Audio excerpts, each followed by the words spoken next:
The soup is done. Have at it. Time to give everyone my Chinese opinion.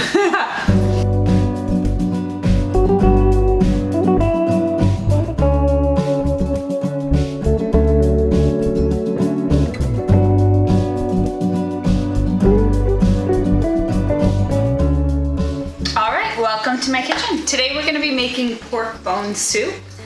Now to get started, I've already filled up the biggest pot that I have. It's about 3/4 of the way full of water. I'm just bringing that to a boil right now. First things first, before we even get into all the delicious ingredients that go into the soup, the pork bones. So the base of any soup, no matter if it's pork bone soup or any other kind of soup, is always the broth. And for this broth, I want it to be simple but really rich in flavor. So to start off, we're gonna boil the water and add in our pork bones and kind of let those cook down a little bit. Walking through the ingredients for the pork bone soup, we've got some enoki mushrooms, some tofu. Now the tofu does get really soft, so we always put that in towards the end just so it's not too slimy or too soft. Of course, pork bone. These ones happen to be pork neck bones, but you can really use any pork bone that has a decent amount of meat still on the bone. Some napa cabbage, probably only using half of the head because it is quite enormous. 2 daikon radishes, or also known as white radishes, and then kind of whatever herbs you have on hand. I really like to put in ginger, lots of garlic, and some fresh spring onions from the garden. Often when you boil meat, pork bones or other meat as well, you'll get this sort of bubbly foam or sort of slimy thing towards the top. Scoop that off, and once that comes off, that lets you know it's time that you can start adding in some of the other veggies. So let's get started with putting the pork bones in. These pork bones are neck pork bones. They've got a decent amount of meat on them. You can use really any kind of pork bone you can find, but you do want to make sure there is a substantial amount of meat on there. The bones help give it the broth, but the meat is where you get your protein from. Now, depending on what kind of broth you're making, for instance, another kind of soups that I've made in the past when I'm not actually using bones, you could use another kind of stock that's already made. Sometimes you use like a fish stock, or if you want to use maybe like miso paste or something like that to kind of give it that rich flavor. But for this one, it's very simple soup. You put the pork bones in, let them boil off. I might throw in a little bit of soy sauce just to give it a bit of a saltiness. And other than that, you kind of set it, forget it, and wait for that meat to cook. I did get together a few different herbs to kind of liven up that broth. Typically, anytime I'm doing any kind of cooking, if I'm sauteing something or even doing a soup, I would like to put the herbs like the garlic and ginger. I like to put those in towards the beginning so everything has that flavor. But like I said, when you're boiling any kind of meat, you'll often get that kind of foamy texture towards the top. It's just some of the fat kind of cooking off, but I don't want any of that rich flavor from the garlic and ginger to get pulled away when I take that off as well. So once I've taken away that sort of bubbly fat towards the top, then I'll start to add in some of those herbs to give it a really rich and deep flavor. All right, the hair is up. It means I'm serious, and also it's 32 degrees outside and I can't help myself. So first things first, I'm gonna start to peel the daikon. We're gonna cut it into sort of some smaller shaped cubes and use that in our soup. I don't cook with daikon a lot, so if there is a better way to be doing this, maybe I don't know it, but hey, that's what we're here for and we'll learn together. The funny thing about cooking Chinese food and learning to cook Chinese food, when I first met Ryan, I was so keen on how do I make this? How do I make sure it's authentic? I don't know the recipe. How do I make sure that I'm making your pork bone soup the way you want it? He says, there's no recipe. You just make it how you want it. You make it by feeling. And I thought to myself, what does that mean, make it by feeling?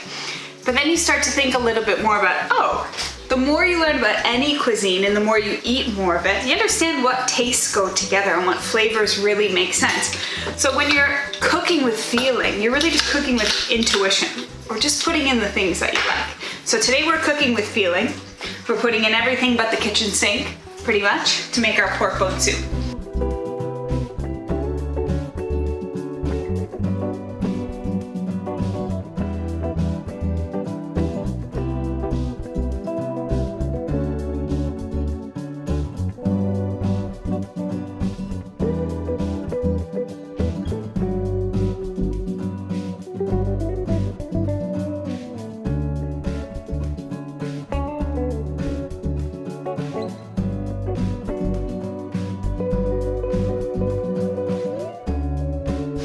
right, so getting over to this napa cabbage, like I mentioned, this guy is a monster. This is a huge head of napa cabbage. I'm just gonna cut it laterally, straight down the middle.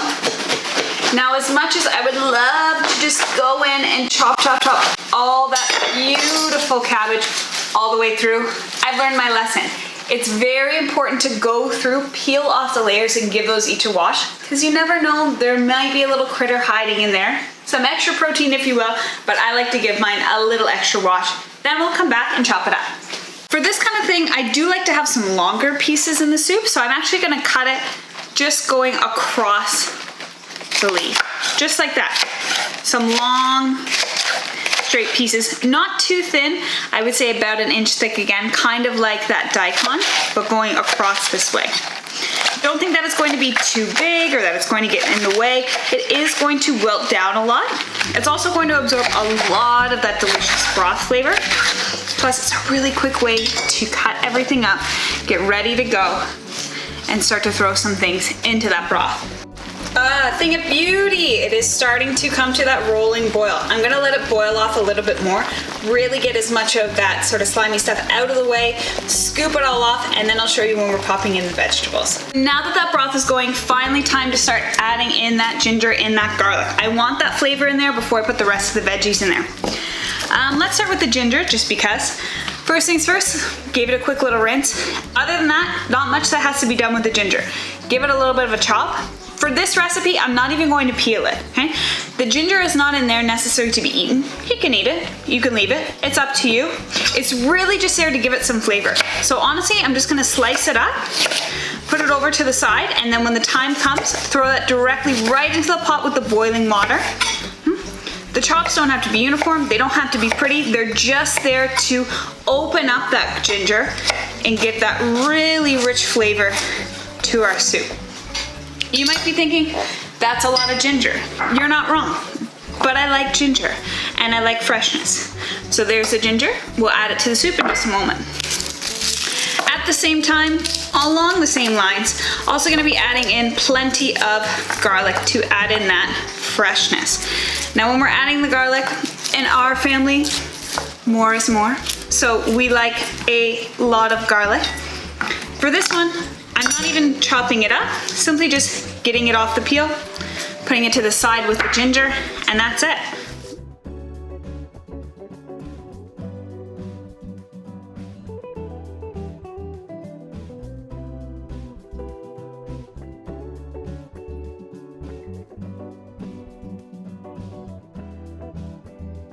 At last, here is our rolling boil. So time to scoop away some of this delicious, I don't know what this is, but we're just gonna scoop it away. And that doesn't look the prettiest. One thing that I do wanna point out, if you take a very close look, look at all that amazing oil coming out. Just from those pork bones in there. All that fat is cooking off. It's creating such a rich, rich broth. Ginger and garlic right into the soup. Make sure it's all in there. Give it a quick stir. Let that boil down. As you can see, the meat is starting to cook even more so. Now that our meat is, I would say, half to 3/4 of the way cooked through, I'm actually going to reduce the heat a little bit. I don't want it to always be at a rolling boil. I do want it to be at sort of a slight simmer. That way the flavors can develop a little bit more. Before my camera dies, because I am getting that red battery symbol of death, I'm gonna crack into these enoki mushrooms, kind of prep everything, charge that battery up, and then when we come back, I'll show you sort of what I've done with the actual soup. For these kinds of mushrooms, I actually like to cut off the bottom, go to the side, then put the mushrooms right into the colander. I'll still give them a nice little rinse. Like I said, you might find some critters, so you wanna make sure that your soup is relatively bug-free, unless that's your style. So again, enoki mushrooms, chop off the bottom. That way it keeps them together pretty nicely.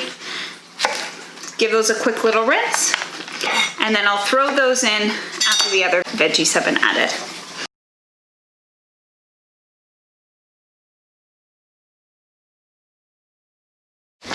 And we're back. Okay, so now that my battery is charged, a lot has happened in our soup. We've added in all the ingredients. Tofu went in last, so it's not too soft. And I almost forgot one of the most important ingredients, some dried seaweed. So put that in there. less is more when it comes to seaweed. Once you put it in the soup, you will realize just how much is in there. So now it's time to just plate up, bowl up, have some soup. Okay, the soup is done. Have at it. Time to give everyone my Chinese opinion. Only honest critiques, please. Oh yes, oh so good, these are very good. Is it good? Yeah, it is really good. It's very hearty. Yeah, Mom would approve? yeah. Perfect. Mom approved soup. Excellent. Enjoy.